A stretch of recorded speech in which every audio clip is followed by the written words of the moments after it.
Today we're going to make a great soup for all those really rainy days we've been having recently.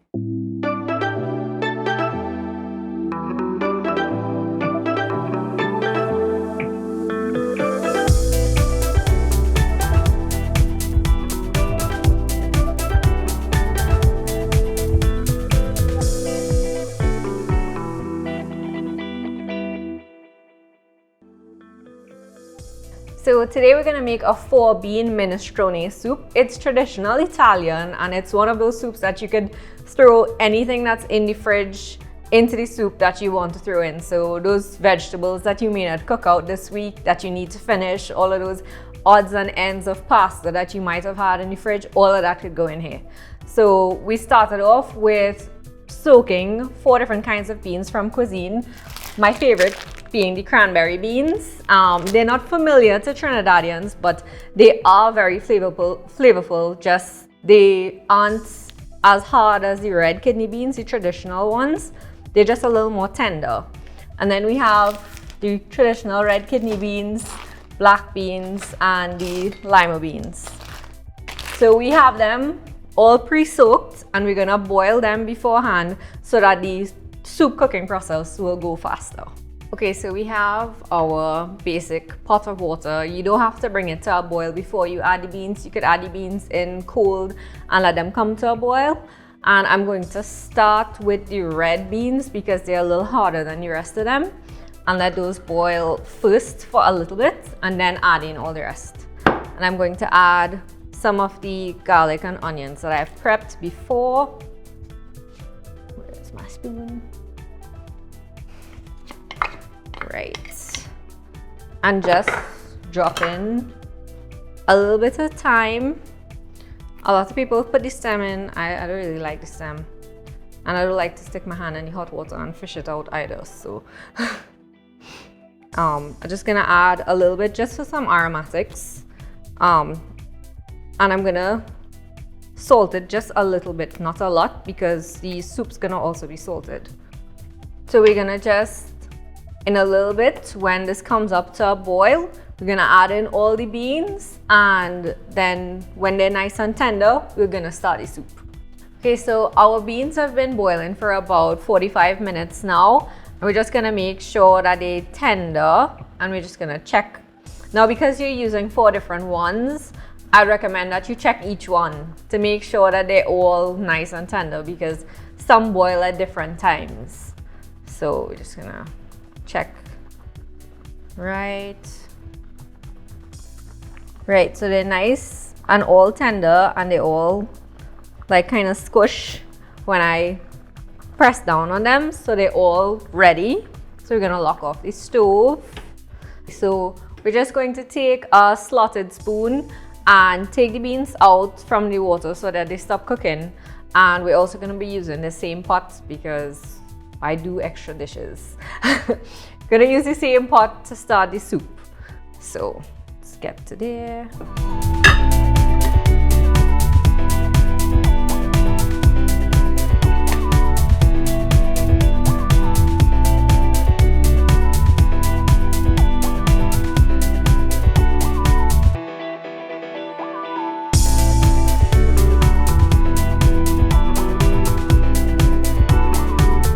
Okay, so we've drained the beans and we've actually kept the water or the stock from the beans so that we can add it back later to add the flavor back into the soup.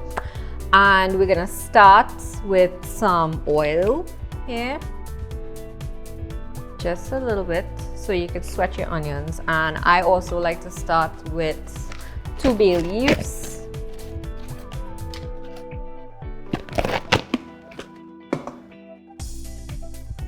Onions,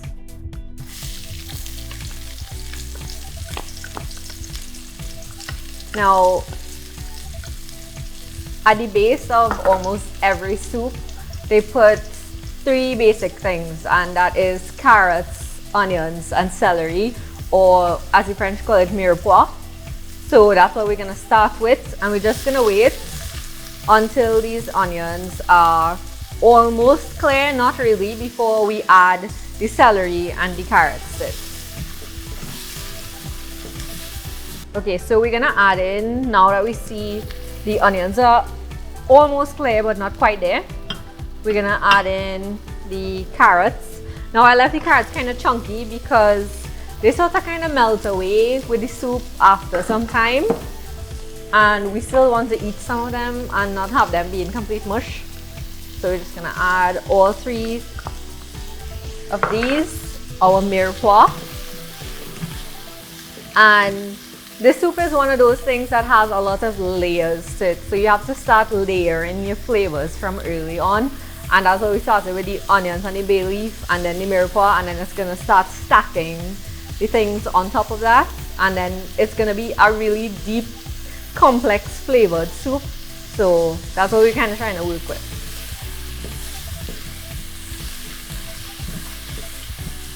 Just gonna try to reach a point where the carrots start to caramelize, and then we're gonna add in some crushed tomatoes. You could use tomato sauce from a can, you could use tomato sauce from scratch, you could use some tomato paste, or you could use, I like the canned tomatoes that I just crush with a fork, and a little tablespoon of tomato paste just to thicken the flavor.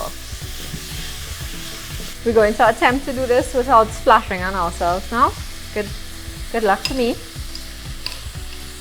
All right. And you don't need it to be a puree or anything like that. If it's a little chunky still, that's fine, because the heat from the soup itself is going to cook it and break it apart anyway. And I prefer canned tomatoes over any of the tomatoes that you would get like pasta sauce or canned pasta sauce or pizza sauce or any of those things, because the canned tomatoes, they don't have anything added to them.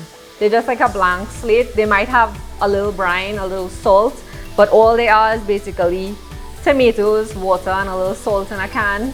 And you don't know if they have, like the other sauces have MSG or any of those other added things, or seasoning that you may not like, or any of those things. So you kind of have the chance to play with whatever you want to add to it when you use canned tomatoes instead. So personal preference. So we're gonna add in some garlic, a lot of garlic, not a lot, not a little, a lot.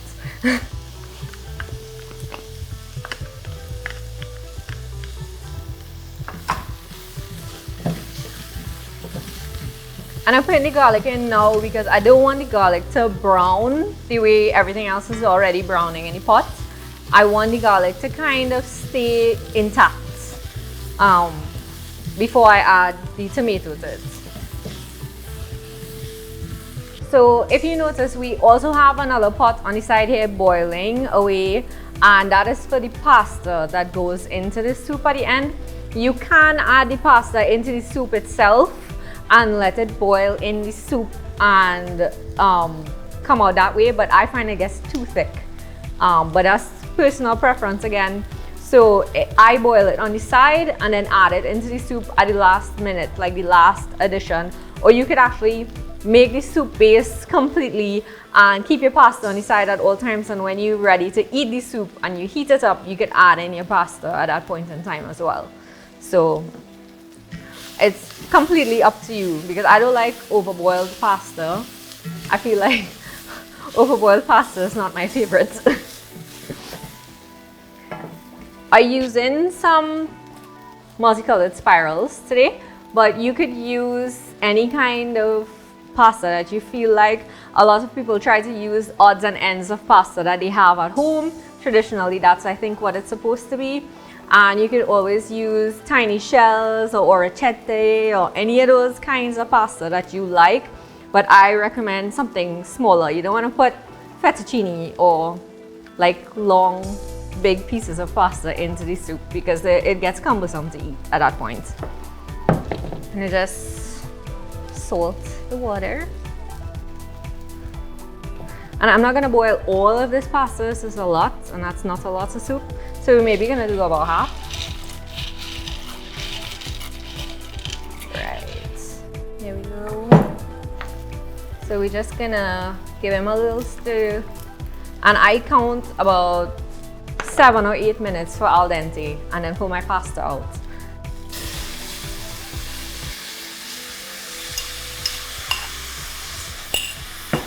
And we're gonna put the paste as well.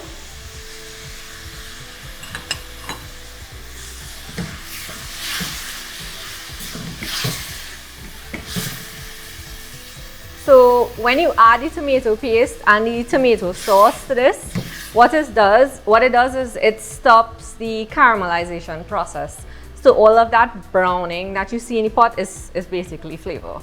And this is when you need to stop it from browning instead of burning. You basically add your tomato at that point. And from here, the soup goes relatively quickly as long as you have everything ready at that point in time. This is one of those things that I would use canned beans instead of dried beans. In the middle of the night, when I came back home from a long shift, I would just toss everything into the pot, mirepoix, and then everything goes in at the same time. And in about 15 minutes, I have soup. And this is the soup that tastes better the second day. So you make it in the middle of the night when you come home from work, and then you have it, you go to bed, and you wake up really late the next morning, you could have it for lunch. So it's really simple, and it stays well in the fridge. So it's one of those perfect things that is rich and homey and just full of real flavor. So if you're accustomed eating good food, this is one of those things. So you're just gonna add a little bit of water. That was maybe about 2 cups, almost. No, not even. That was 1 cup.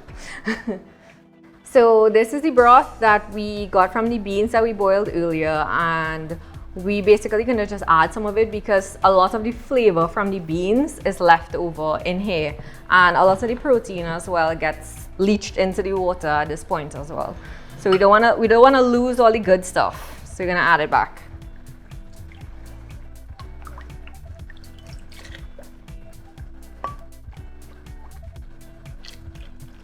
Right.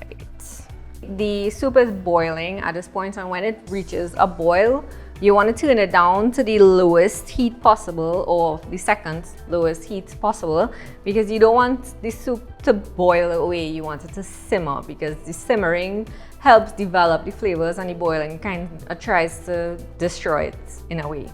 So a gentle simmer, and continue cooking the soup like that, and we'll add in all of the other flavor ingredients now. And remember to keep an eye on your pasta. So our next layer of flavor is going in now when we have a gentle simmer on our soup.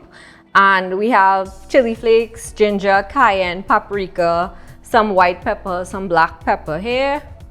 Just gonna add them in. And this is some ruku. Now this stuff is really strong, so you don't need to add a lot. Just gonna add about a teaspoon. Yeah, should be enough. And some pimento and tomato powder. Just give it a stir. I try to add the fresh herbs last because those things kind of sort of lose themselves in a soup if you put them in and they cook for too long.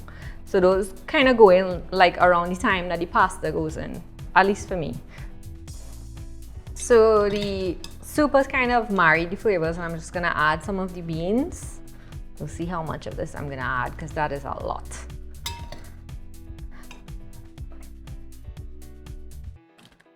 And right after I add the beans, I usually like to add the veg, and the only veg I have today extra is kale, and really good kale. Maybe add all of this.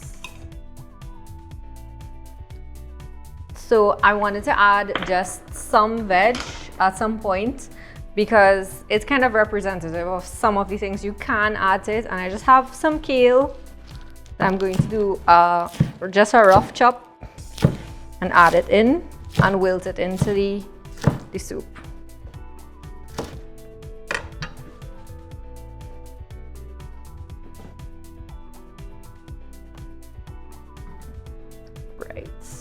And I did add a little bit of salt when I seasoned it, but I'm gonna make sure I have enough salt in there because the beans were added, the kale was added, all those things, and you have to compensate for seasoning. And where's my salt?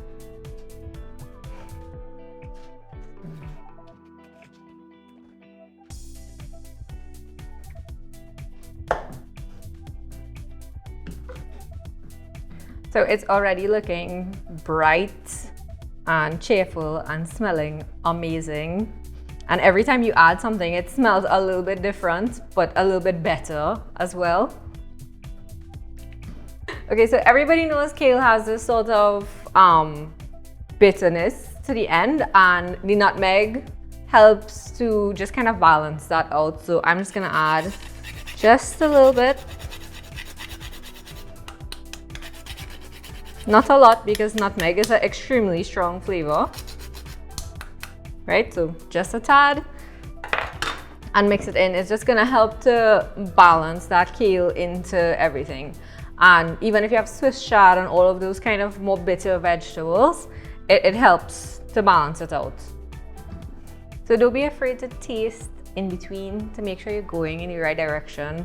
You know, if you need more, if you feel like you need more pepper, more cayenne, more salt, more black pepper, whatever you need. Don't be afraid to taste in between. Ooh, let's use a regular spoon. Right.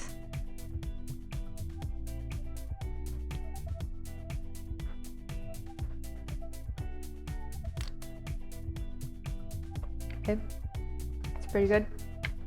I'm gonna add a little bit of sugar, just that is a tiny amount of sugar, just to balance the taste, because tomatoes tend to be very, very sour. And sometimes you need to add something to just offset the sourness. You don't have to use sugar. You could use a little honey, or you could use anything else that you feel like would balance your soup or your dish. So I just use sugar because it was easy. Okay, so we've kind of reached the last stage of adding flavor to the soup, which is the herbs. And I of course have chardonnay because I'm from Trinidad. So I'm just gonna add almost all of it, because I'm gonna keep a little bit for garnish, just a little bit. And this is just some celery that I chopped up. This is just the tops of the celery that I would have used the stalks from in the beginning for the mirepoix. And I have a little bit of Thai basil, just a little sweet, has some sweet notes, so it might help balance some of that sourness from the tomato, and a little bit of fine thyme, which is my favorite. I'm just gonna give it a little stir. And basically that's it. Your soup is ready. You could add the pasta into this right now and take the stove off completely, or you could put the pasta into your bowl and mix it up. So I'm just going to add the pasta into here at the very last minute, which is basically now. Just gonna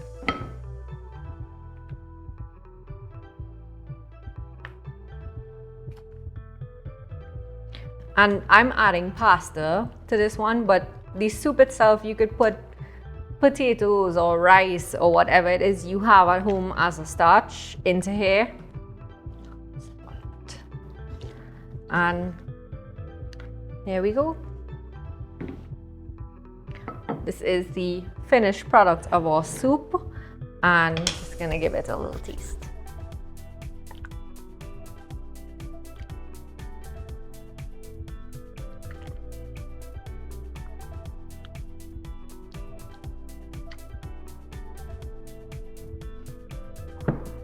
So, favorite part, we get to taste it now.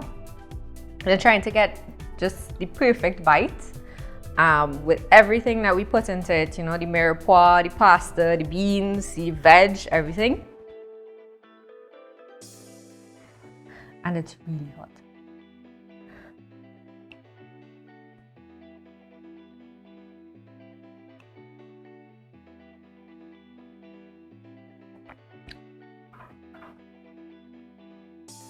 It's really rich and earthy and full of all of these deep, very complex flavors. And you immediately get the tomatoey kind of freshness, that taste from the herbs. And then right after that, the spiciness. And then, you know, you continue and you get the carrots and the beans and the veg together. And it's just all around something so complete. I don't feel like I miss anything unless I reach to the end and then I need some bread to soak up the last bits of the soup, but that's probably it. But all around, something so versatile. You could change up any ingredient in here and switch it out with something else that you have at home and you would not have had what I had here. Always perfect. Never the same, but always perfect. So a special thanks to our friends at Cuisine, and Cuisine products can be found in Massey stores nationwide. So check them out, and I'm gonna go finish my soup now, so bye.